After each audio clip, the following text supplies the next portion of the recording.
Hello, guys. There are many global political leaders that I respect, but at the same time, I do not overestimate their role in the end of the Russian war. Because the real end of the Russian war in Ukraine can only come with the complete defeat of the Kremlin and the demilitarization of the Russian Federation. Everyone knows that in Ukraine, and if you ask those countries that were once unlucky to be a part of the Russian Empire or the USSR, they will definitely support my understanding of the future peace in this part of the world and globally. But of course, any serious changes, political changes, always bring more hopes and aspirations. And I know that many expect from the new US president some tremendous changes. And that is why both presidents, the president of Ukraine, Volodymyr Zelensky, and the dictator of Russia, Vladimir Putin, wanted to start this phase in the strongest possible position. And I clearly see that we succeed by destroying more and more of targets deep inside the Russian rear, keeping control over Kursk and crashing Russian economy. And now even President Trump confirmed that, saying that Putin is actually destroying Russia. I personally believe this is definitely the right statement, and our task is just to speed up the process. And we did that, targeting another aviation plant in Smolensk, actually second in these 2 days. And President Zelensky gave a very good speech in Davos on the World Economic Forum. So let's discuss all of these events from an ordinary Ukrainian perspective. My name is Anna. I'm from Ukraine, I'm in Ukraine, and if you want to see that defeat and demilitarization of Russia and also protect yourself against the hybrid and sometimes very real warfare, even in your countries, please subscribe. We discuss all of that on the channel.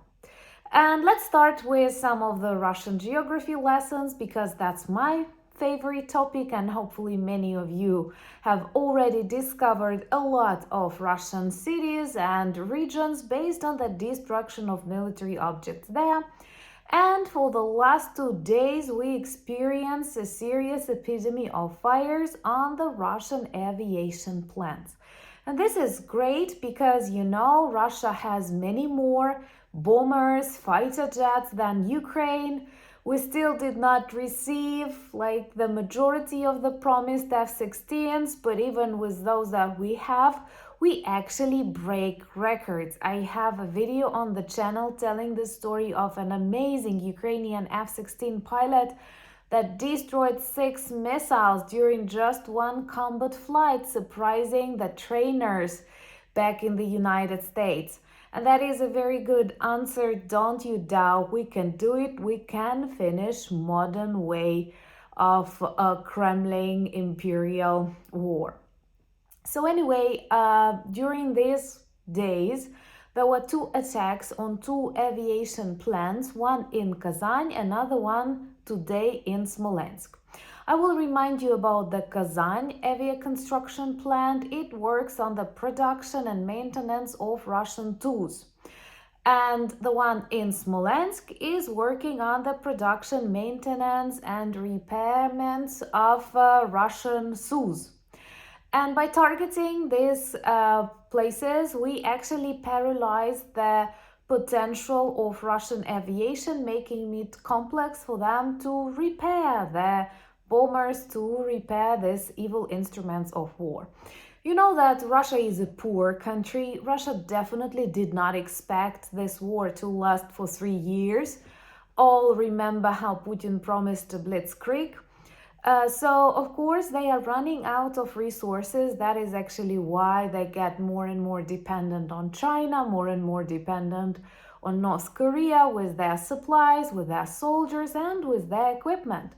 And the leftovers of the Soviet era, they actually repair on the plants like the one in Kazan and the one in Smolensk. Actually, those that were set on fire with inexpensive Ukrainian drones that, believe me, changed a lot in the course of this war.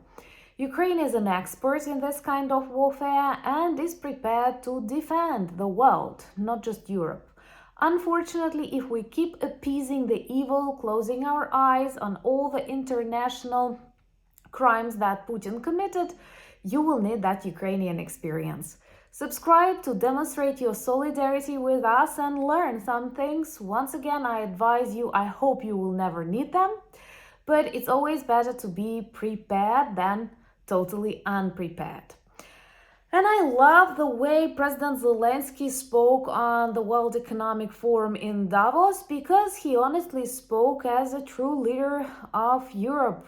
I don't mean he's the only one, but he is definitely a very strong voice.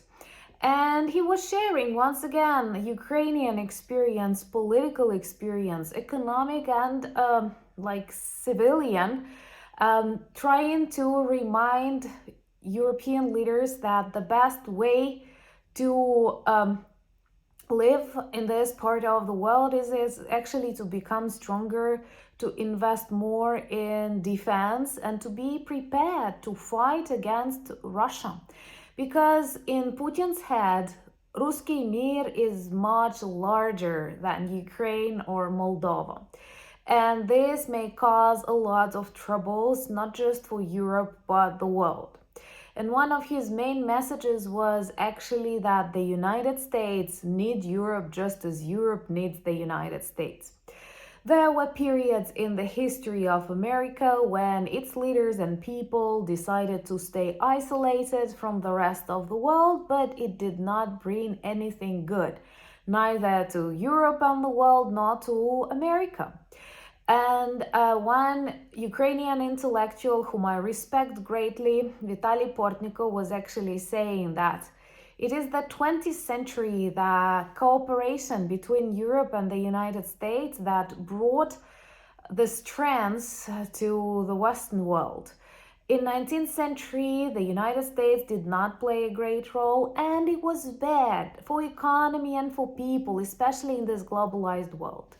If President Trump decides to break every connection with Europe, unfortunately, it's quite dangerous that Russia will become dominant in Europe, China will become dominant in Asia, and I don't think that Americans want to fight for Panama Canal and limit the potential of their political, economic influence to much smaller place than it was in the 20th century. That is actually the reason why America is great. But I know that the majority of you understand that. I'm actually happy that Zelensky spoke as a very responsible leader, reminding about the dangers of X, by the way, about the dangers of playing with people's opinions, disinformation, because right now social media change a lot. And I'm a bit worried that Zuckerberg, Elon Musk, they are so obedient, if it's the right word. Well, Musk is not, I'm sorry. That was crazy what he did during the inauguration of Donald Trump. I mean, that kind of salute. I think it's not a mistake. Let me know what do you think in the comments below, but please be careful. You know, YouTube is very, very careful about the language.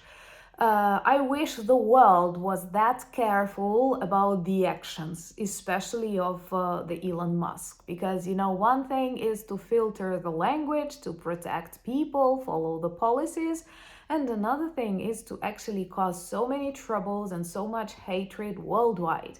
And it's true that a couple of his remarks have already led to a lot of conflicts and hatred among people, which is not okay, and we have to stand against that. I know you know that, but please share these videos on your social media platforms. As you see, they work, and we have to remain united and multiply our voices, because even if things go wrong, they can actually turn to the better.